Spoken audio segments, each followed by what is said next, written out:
Seguimos.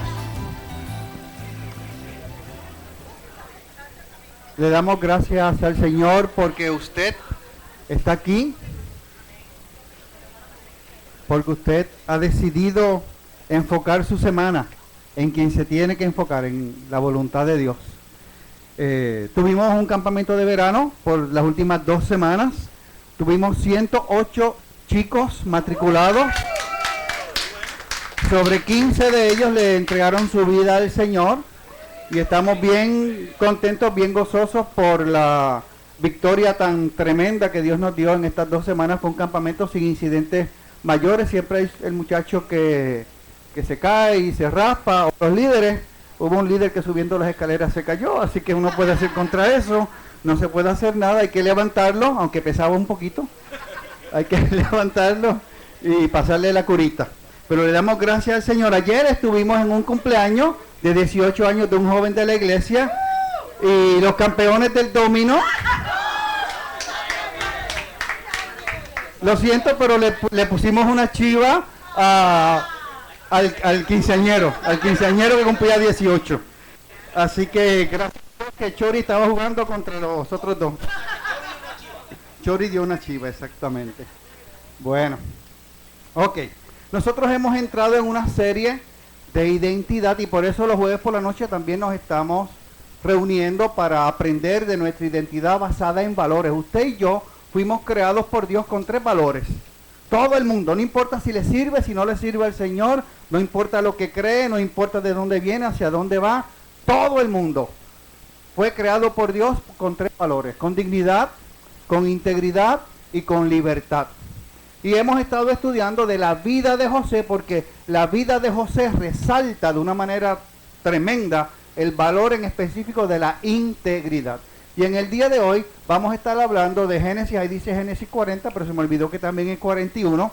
Génesis 40 y 41, vamos a estar yendo por encima, como dicen los muchachos, vamos a estar browsing por encima de Génesis 40 y 41. Señor, en esta hora te damos gracias por tu amor. Te damos gracias por tu misericordia porque, como muy bien dice esa canción que se cantaba constantemente en el campamento, somos libres. Somos esa generación que canta tu gloria y tu gracia. Señor, gracias por tu amor, gracias por tu misericordia. Y Espíritu Santo, te pedimos que vengas y tomes control de absolutamente todo, un más, de lo que estamos haciendo aquí en esta mañana. Gracias, Padre, oramos en el nombre de Jesús. Cuando usted y yo pensamos en la palabra víctima, ¿qué le pasa por su mente? Bueno, la palabra víctima tiene diferentes connotaciones. Para una persona que a lo mejor no tiene mucha disciplina en su vida, es víctima cuando le imponen normas de conducta, cuando le imponen reglas que debe seguir. Pero ese no es el caso de José. El caso de José va mucho más allá. Usted y yo conocemos personas que de niños fueron abusadas sexualmente por sus familiares más cercanos. Conocemos gente que, señoras en específico, es el caso más tradicional, de que su esposo a lo mejor le falló, le fue infiel, le dejó con 2, 3, 4 muchachos, y esos muchachos hoy día son gente de familia, esos muchachos hoy día son profesionales, son como si no hubiesen tenido nada, que hubiesen pasado ningún tipo de trauma durante su vida. Se criaron sin papá o se criaron sin mamá, pero por alguna razón diferentes personas reaccionan de diferentes maneras cuando están encontrándose con situaciones de dificultad. El caso de José no es un caso de que se sentía víctima, porque a lo mejor el jefe era muy estricto, eso es algo que es relativo, o la vida ha sido muy difícil porque no me criaron como yo pensé que me debían criar, eso es relativo. A lo mejor me criaron con más disciplina o con menos disciplina de la necesaria, eso es relativo. Pero el caso de José en específico, estamos hablando de una persona que fue primero maltratado por su familia. Usted se recordará de la predicación del pastor William, cómo era rechazado por sus hermanos y preferido por su padre. Un problema severo. No solamente maltratado por su familia, sino que es vendido como esclavo por sus hermanos. Por sus hermanos. No fue que alguien lo raptó y lo vendió. Por sus hermanos de sangre lo vendieron. Entonces se encuentra ahora mismo en Egipto, en un lugar, en una cultura, con un lenguaje completamente desconocido que se tiene que ajustar a un nuevo y completamente diferente estilo de vida. Estando allá es acusado falsamente por la esposa de quien era su jefe, la esposa de Potifar, y entonces está, por lo tanto, encarcelado injustamente. Y ahí fue donde dejamos a José. Lo dejamos encarcelado injustamente cuando la esposa de Potifar lo acusó indebidamente. Ahora, no nos podemos olvidar de Génesis 39, 20. Pero aún en la cárcel, el Señor estaba con él y no dejó de mostrarle su amor. Hizo que se ganara la confianza del guardia de la cárcel, el cual puso a José a cargo de todos los prisioneros y de todo lo que allí se hacía. La historia se repite. Una persona que trabaja diligentemente, dice el libro de Proverbios, usted lo verá trabajando para los reyes. Usted lo verá que Dios le da responsabilidad. Dios siempre ocupa al que está ocupado. Al que no se quiere involucrar en la obra de Dios, Dios no lo va a ocupar porque no le es fiel al Señor. Entonces, José está ahí en la cárcel y está obviamente muy bien acompañado. ¿De quién? Del Señor. Sí, de los prisioneros también. Pero lo que dice el texto es que el Señor estaba con él. Y no le da importancia a los prisioneros. Lo que dice es que está profundamente amado y es bien respaldado por Dios, porque todo lo que él hacía, Dios lo prosperaba violentamente y tremendamente. Entonces José recibe unos nuevos visitantes, unos nuevos residentes ahí en su cárcel, porque prácticamente José donde quiera que iba, se adueñaba del lugar, era tan diligente y la gracia de Dios estaba y reposaba sobre él tan tremendamente que donde quiera que iba se adueñaba del sitio. Entonces mire lo que ocurre en Génesis 40. Tiempo después, no dice cuánto tiempo, tiempo después, el copero y el panadero del rey de Egipto ofendieron a su señor. El faraón se enojó contra estos dos funcionarios suyos, es decir, oiga bien, contra el jefe de los coperos y el jefe de los panaderos. Así que los mandó presos a la cárcel, a la casa del capitán de la guardia, que era la misma cárcel donde estaba preso José, donde José era el líder. El copero, ¿quién era el copero del rey? El copero era el que probaba la comida, no solamente la bebida, sino probaba la comida para ver si tenía buena sazón, para ver si la comida era de buena calidad, para ver si no estaba envenenada, porque si estaba envenenada, nos vemos copero, que vive el rey.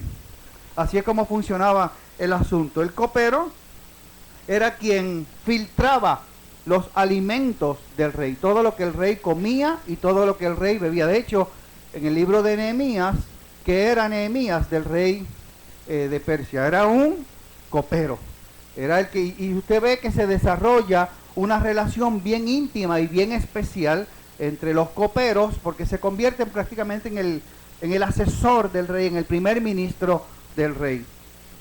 Entonces está este copero, pero no era el copero, era el jefe de los coperos. Y está el panadero, que el panadero era el panadero del palacio del faraón. Y aparentemente el panadero hizo una mezcla mal con el pan, no le salió como en la panadería El Pabellón o con la panadería de la Viña de Aguada, y algo ocurrió que el copero se puso muy puertorriqueño y dijo, eso no es nada, dale esa comida al rey. Y pasó una comida que no era adecuada y eso ofendió al rey, y por lo tanto tú, panadero, que hiciste la comida mal, tú, copero, que no la filtraste debidamente, los dos ahora van para la cárcel. Entonces, los dos, estando en la cárcel, tienen los dos un sueño en la misma noche y los dos tienen la misma reacción. En Génesis 40, del 6 al 8, dice, a la mañana siguiente, Cuando José fue a verlos, los encontró y yo subrayé ahí dos palabras. Muy ¿qué? Preocupados. Y por eso les pregunto, ¿por qué andan hoy tan cabizbajos? Están preocupados y la preocupación les causó tanta ansiedad que están desanimados, están cabizbajos. Los dos tuvimos un sueño, respondieron, y no hay nadie que nos los interprete. ¿Acaso, contestó José, acaso no es Dios quien da la interpretación? Preguntó José. ¿Por qué no me cuentan lo que soñaron? Entonces, yo subrayé esas dos palabras por una razón específica. Nos tenemos que detener aquí, porque quien está acusado injustamente no es ni el panadero ni el copero.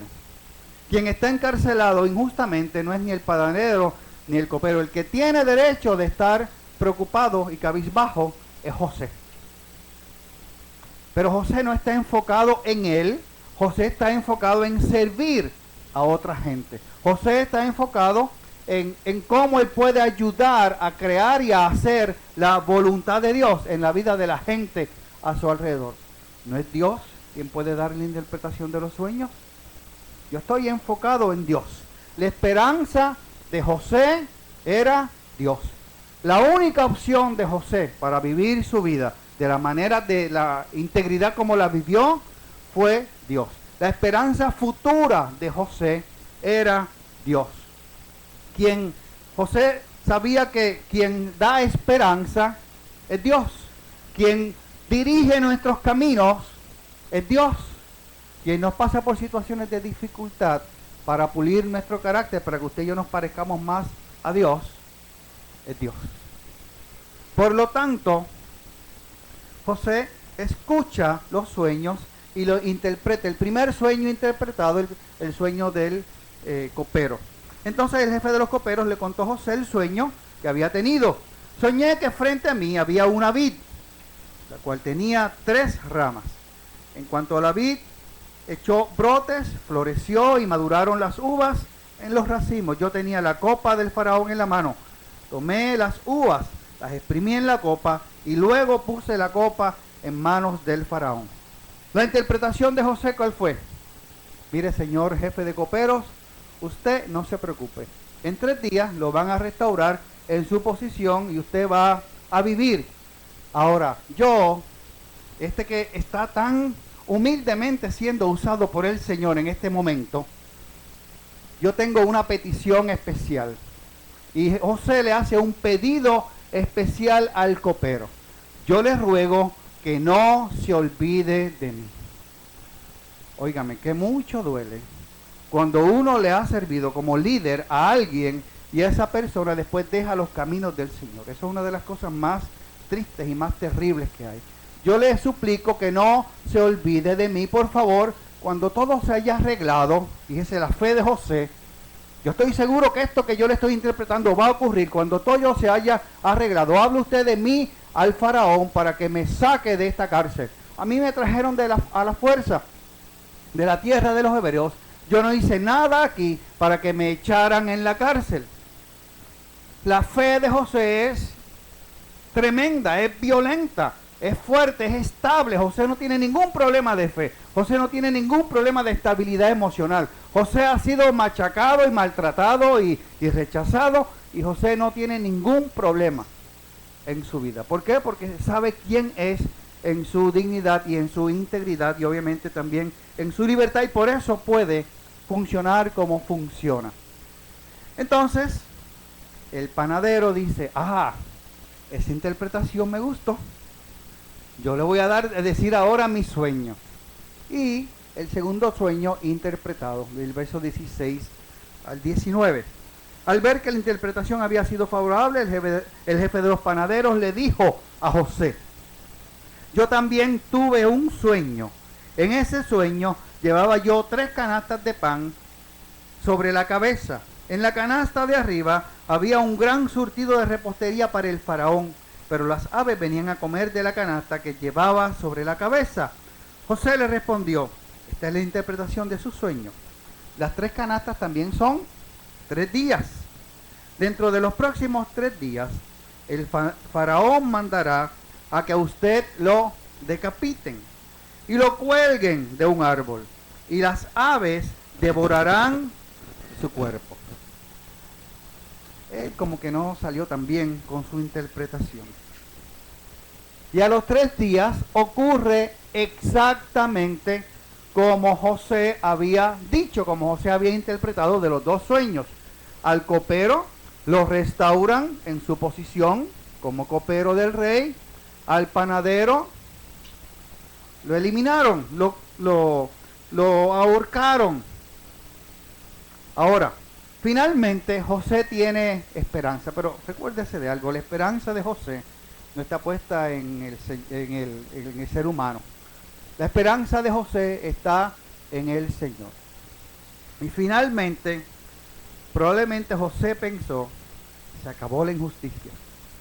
Ahora el copero lo primero que va a hacer es decirle al faraón, señor faraón, allá en la cárcel hay un hombre de Dios que está tremendo, está que corta.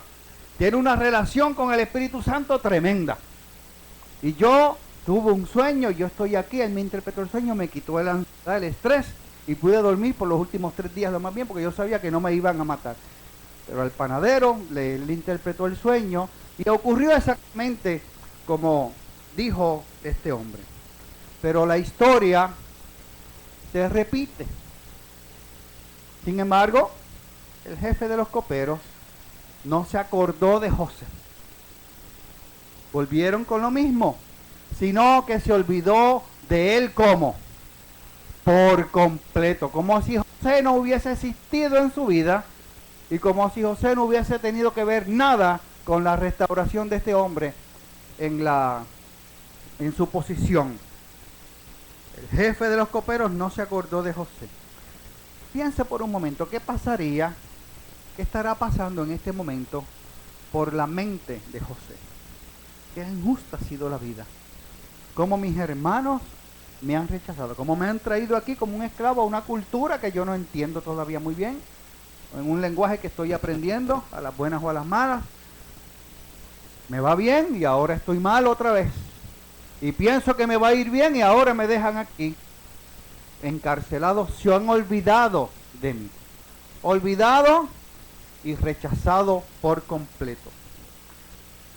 La pregunta que yo me hice cuando estaba leyendo esta porción de la Biblia fue, ¿cómo realmente estará el corazón de José? ¿Estará todavía sumiso ante Dios? ¿Todavía tendrá el mismo nivel de fe que él tuvo cuando le interpretó los sueños al panadero y al copero? ¿O estará amargado, como nos ocurre muchas veces? Cuando usted y yo pasamos por situaciones de dificultad que son prolongadas, se nos amarga la vida, se nos fastidian los días, se nos fastidian los años. Permitimos que las circunstancias sean las que dominen nuestra vida versus el amor de Dios sea y la esperanza de Dios sea lo que domine nuestra vida. Tenemos que esperar en la historia 2 años, no aquí, en la historia 2 años.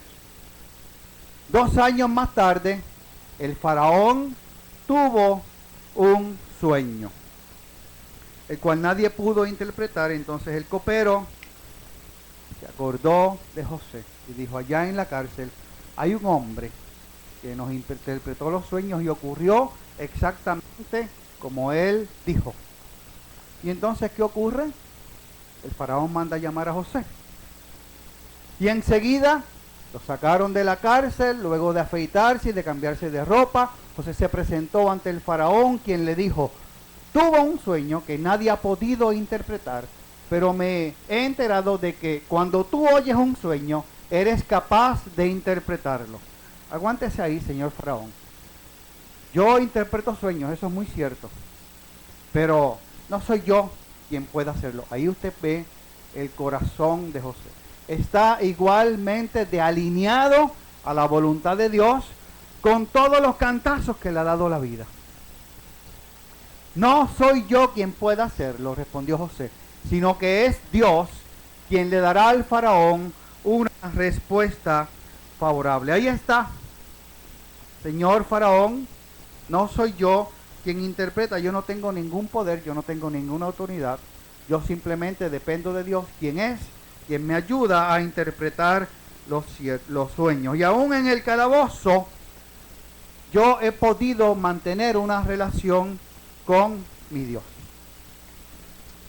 Y hasta ahí llega la historia del día de hoy. Domingo que viene creo que es Alejandro quien sigue. Pero déjeme decirle 4 cosas en relación a cómo usted y yo podemos vivir bajo la presión y las situaciones de nuestras pruebas. Mire, cómo esta historia de José puede impactarnos hoy. Déjeme decirle 4 cosas. Primero, la aflicción, la prueba, la dificultad, los problemas los cuales Dios permite que usted y yo pasemos son buenos para nuestra alma. Usted sabe una cosa, póngase a pensar cuándo usted fue que comenzó a buscar del Señor. Hello. Cuando la situación se le puso dura, difícil. ¿Y por qué usted cree que Dios nos pasa de prueba en prueba, de situación en situación? Porque Dios sabe que la aflicción es buena para nuestra alma. Me gusta muchísimo este Salmo 119. Me hizo bien el haber sido afligido, porque así llegué a conocer tus decretos. Usted y yo conocemos a Dios. Realmente cuando usted y yo estamos en situaciones de dificultad, porque cuando todo va bien, francamente, muchos de nosotros tenemos la tendencia a olvidarnos de Dios, y Dios tiene que volver a darnos la cabulla para entonces que usted y yo nos alineemos otra vez a la voluntad de Dios. ¿Por qué usted cree que Job dijo lo que dijo? De oídas te había oído, pero ahora yo te he podido experimentar, mis ojos te pueden ver, realmente te he conocido en la situación donde perdí todo, toda mi familia, todas mis posesiones, me dio sarna, tuve 3 o 4 amigos alrededor mío fastidiándome la vida por un montón de tiempo, todo el mundo me dejó, pero ahí en esa situación de aflicción es que yo te he conocido a ti. La aflicción es buena para nuestra alma porque nos ayuda a conocer a Dios, a meternos con Dios. ¿Por qué usted cree que la Biblia dice en Santiago capítulo 1 que nos sintamos gozosos cuando pasemos por diversas pruebas? Esa no es la actitud de la gente que no conoce a Dios. La gente que no conoce a Dios se desmorona cuando no está pasando por situaciones y no puede salir de las situaciones. Y cuando es prolongado el asunto, aún nosotros los creyentes nos desanimamos. Pero conocemos a Dios en el momento de la dificultad. Y por eso no nos podemos olvidar de que las pruebas son para nuestra formación. En otras palabras, Dios ha escogido formarnos a nosotros a burronazo limpio. En buen español es a cantazo limpio, porque Él sabe que el corazón del ser humano se desvía de sus propósitos cuando Él nos suelta, cuando Él nos deja suavecitos. Usted y yo cogemos la quinta. Estoy hablando bien en puertorriqueño hoy. Hoy no estoy de domingo. Usted y yo nos perdemos en el ambiente. Y la única manera como Dios nos vuelve y nos ala es cuando nos permite pasar por pruebas y por dificultades. Y muchas veces usted y yo pensamos que Dios nos está castigando. No, Dios nos está formando. Es lo mismo que hacemos en la oficina, aquí en la iglesia, cuando nos reunimos o con los niños o con los adultos. Tratamos de formar el carácter de Dios, que la gente se refugie en su identidad y no en el problema. Se enfoquen en el problema, sino en lo que Dios quiere hacer en ellos, que no se pregunten por qué Dios, sino para qué Dios. ¿Para qué me estás permitiendo pasar por esta situación? Y usted y yo tenemos la ventaja, y yo voy a tomar ventaja de eso, de que usted y yo conocemos el final de la historia. Piense si José no hubiese pasado por todas estas pruebas y por todas estas dificultades, si José se hubiese convertido en la persona que eventualmente fue y en el segundo ministro de Egipto, que salvó a millones de personas de hambruna. ¿Por qué? Porque Dios está formando su carácter, y sin esas pruebas que José está pasando en este momento de su vida, uno no puede ser tan justo hasta que no ha sufrido injusticias. No podemos ser tan empáticos con otra gente hasta que no hemos pasado muchas ocasiones por situaciones similares. Y eso es lo que Dios está haciendo con José. Le está permitiendo a José que todo el mundo lo ataque, le caigan a burrunazo, para que eventualmente él defienda al pobre y al necesitado. Número 3. En el camino de las pruebas, Dios nos va a conectar con gente que nos puede ayudar en nuestra prueba. Y no necesariamente va a ser la gente que te va a ayudar a salir de la prueba, sino la gente que te va a decir, mira, yo pasé por una situación similar. Y esto fue lo que Dios hizo en mi vida, esto fue lo que Dios hizo en mi corazón, así fue como yo esperé en Dios, así fue como yo oré, esto fue la consejería que busqué o la asesoría que busqué, y te van a ayudar a dirigir tu situación de acuerdo a la voluntad de Dios. Claro, habrá otra gente que se comprometa simplemente por orar por ti. Y eso van a hacer, van a orar por ti, te van a preguntar de vez en cuando, ¿y cómo va tal situación? ¿Y cómo va tu vida? ¿Por qué? Porque Dios te conecta con gente, porque somos seres humanos diseñados, creados por Dios para andar con gente, no para andar solitarios.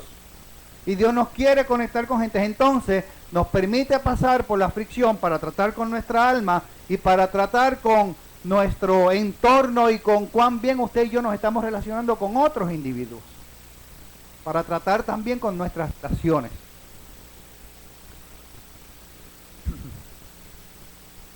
Y número 4, siempre recuérdese, cuando usted esté pasando por pruebas, de que Dios tiene propósitos mayores con nuestras pruebas. Usted es parte de la iglesia de Jesucristo. De hecho, usted no es parte, usted es la iglesia de Jesucristo.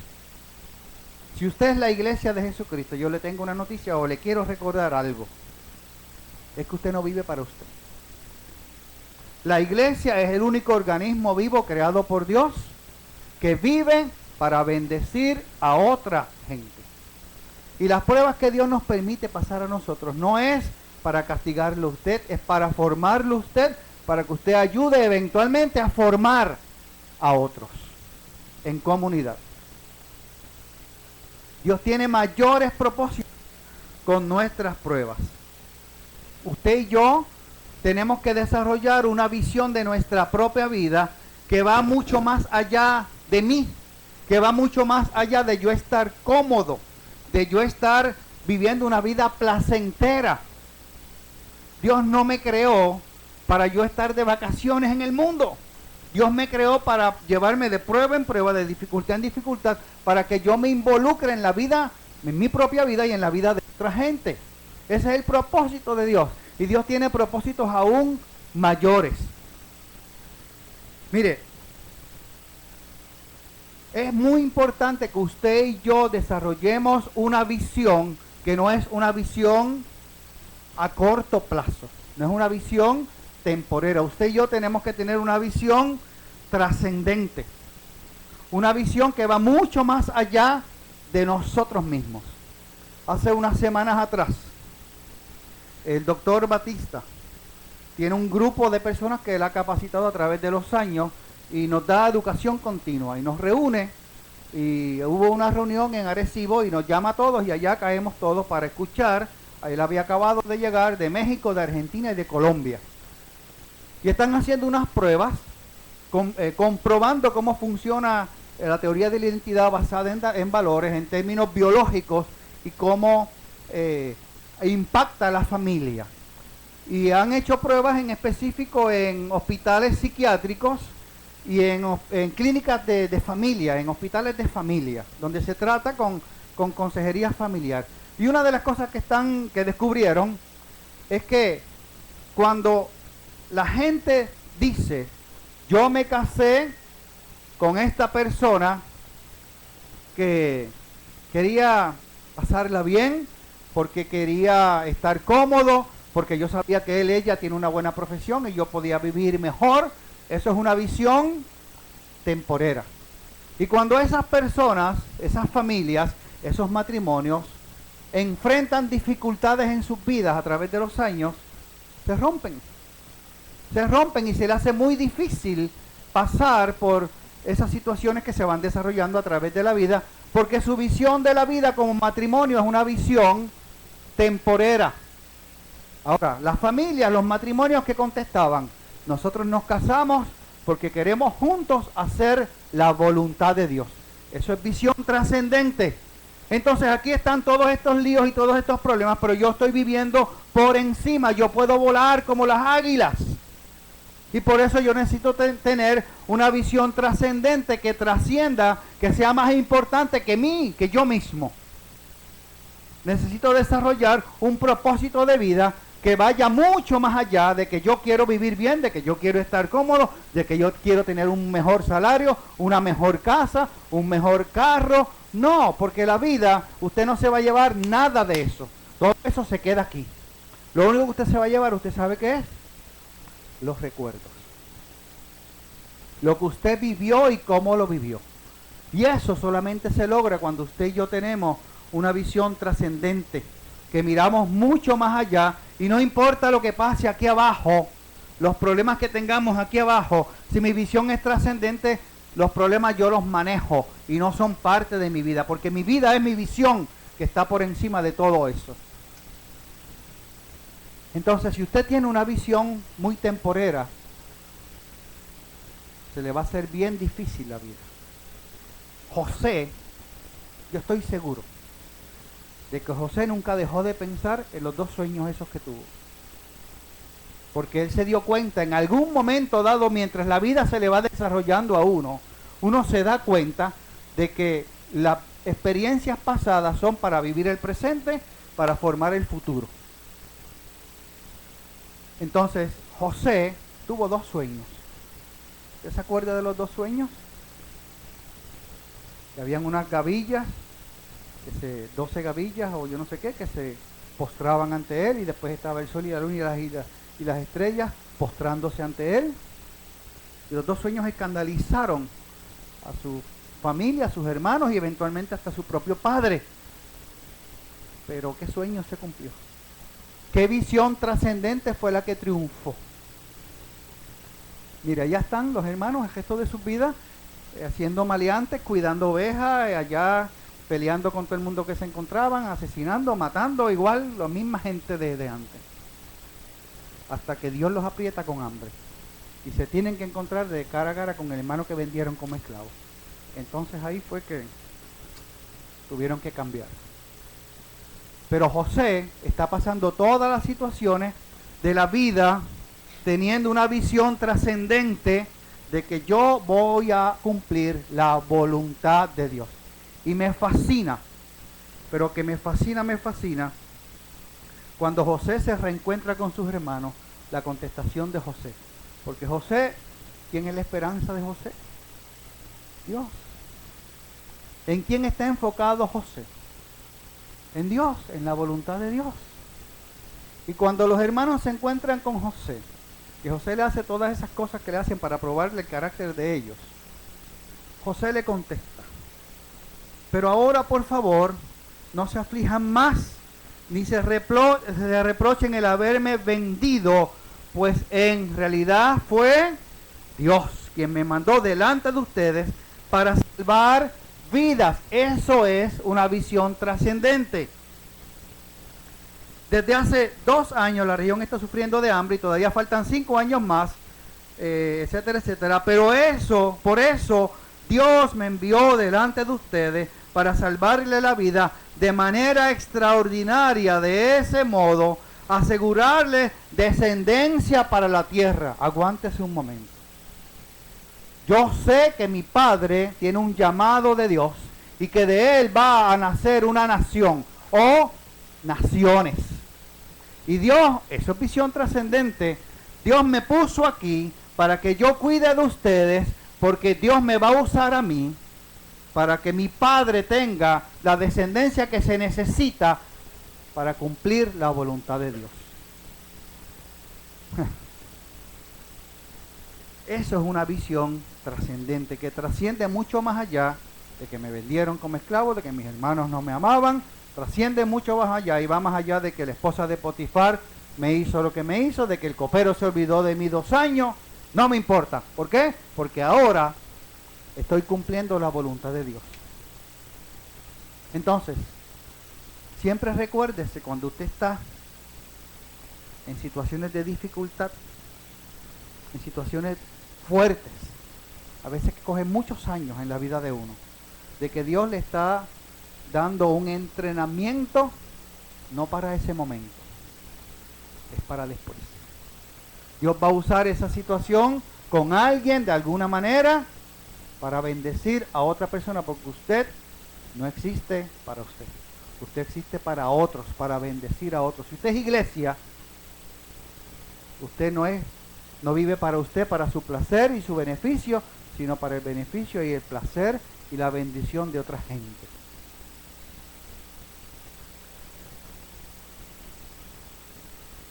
Fue Dios quien me envió y no ustedes. Esa es una visión trascendente. Es Dios quien ha tenido control de su vida. Es Dios quien ha causado o ha permitido que usted pase por las situaciones de enfermedad, de problemas, de desestabilidad emocional en muchas ocasiones. ¿Por qué? Porque es que yo me puedo hacer más empático y funcionar mejor y ser más efectivo cuando yo mismo la he pasado mal y otros a mi alrededor después le están pasando tan mal como yo la pasé en algún momento dado de mi vida. Así que la aflicción es buena para su alma. Dios lo está formando en la aflicción. Dios le va a conectar con gente para que lo ayuden a desarrollar su vida en la aflicción, para que usted después se conecte con otra gente. Y siempre recuérdese, mientras está en situación de dificultad, de que Dios tiene unos propósitos mucho más allá que usted mismo, que su propia situación. Estamos de pie y oramos.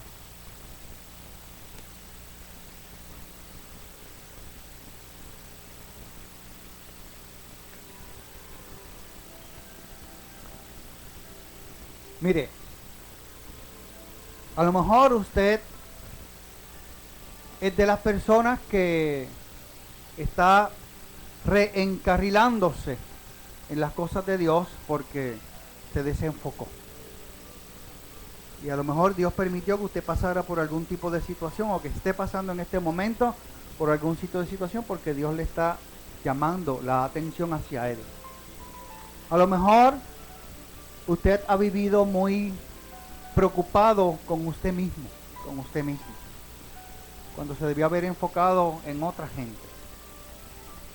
A lo mejor Dios está permitiendo que usted pase por situaciones de dificultad severas porque Dios quiere desarrollar su carácter con una resiliencia notable. Y para eso, con una fortaleza notable. Y para eso, usted sabe mi frase, los vikingos se hicieron vikingos cuando remaron en contra del viento. Los músculos uno lo echa cuando uno pasa por dolor, físicamente hablando, y así mismo es espiritualmente hablando. Uno echa músculos espirituales cuando uno pasa por situaciones de dificultad. Y Dios lo ha puesto en una esfera de influencia a usted, donde usted tiene relaciones con alguna gente, que usted va a ser el único que le va a poder llegar a esa gente. Y Dios le está pasando a usted por el currículo suyo de pruebas y de dificultades para que pueda ser de bendición a esa gente que está a su alrededor. Ese es el propósito trascendente de su vida.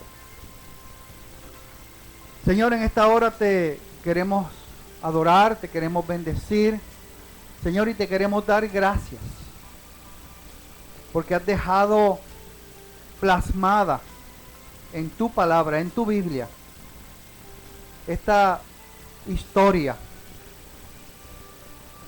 de este hombre que vivió esta vida tremendamente de fe, tremendamente de integridad, tremendamente con una fortaleza y con una resistencia que se nos hace difícil a nosotros creer que existan gente como José. Señor, pero conocemos gente que son Josés de la vida, aquí en la tierra, en nuestro círculo de amistad. Señor, y nosotros queremos que tú continúes desarrollando nuestro carácter. No queremos resistir la prueba, queremos someternos a la prueba, queremos someternos a tu voluntad. Queremos pasar la prueba, queremos tener la actitud correcta aún dentro de la prueba. Queremos desarrollar ese gozo dentro de la dificultad. Y Padre, ya aquí estamos. Somos gente que tú has decidido llamar. Somos gente que simplemente tú nos has escogido para la expansión de tu reino. Nosotros te hemos dicho que sí. Y con ese sí vino el currículo de pruebas que tú tenías diseñado para nosotros. Señor, y queremos glorificar tu nombre. Queremos amarte a ti sobre todas las cosas, con toda nuestra alma, con toda nuestra fuerza, con todo nuestro espíritu. Queremos ser de bendición a nuestro prójimo, así como tú has sido de bendición para nosotros. Padre, gracias por tu amor, gracias por tu gracia, gracias por tu misericordia, gracias por tus bondades, gracias por tu Espíritu Santo que mora en nosotros, que nos acompaña en los momentos de dificultad. Te bendecimos y te adoramos en el nombre de Jesús. Yo le voy a pedir a los pastores, a los líderes que están por acá disponibles, que vengan por acá, porque a lo mejor Dios te habló, a lo mejor te diste cuenta de algo que está ocurriendo en tu vida, que Dios lo ha permitido, y a veces uno no desarrolla la actitud correcta. A lo mejor Dios te habló de alguna manera, de otra manera, para que tengas la actitud mental, la actitud espiritual correcta al someterte a la voluntad del Señor. Nosotros vamos a estar un rato más por acá, o a lo mejor tienes alguna otra situación de la cual yo no he hablado en el mensaje y quieres que oremos por eso, también puedes pasar, no hay ningún problema, claro está. Siempre lo importante es que le queremos dar la oportunidad al Espíritu Santo de Dios que sea quien obre en nuestras situaciones. No estar cerrados a lo que Dios quiere hacer, sino abiertos a lo que Dios quiere hacer en nuestras vidas, ¿ok? Así que nosotros vamos a estar un rato más por acá. Si usted quiere recibir oración, puede pasar. Dios me lo bendiga, Dios me lo guarde. Si va a recibir oración,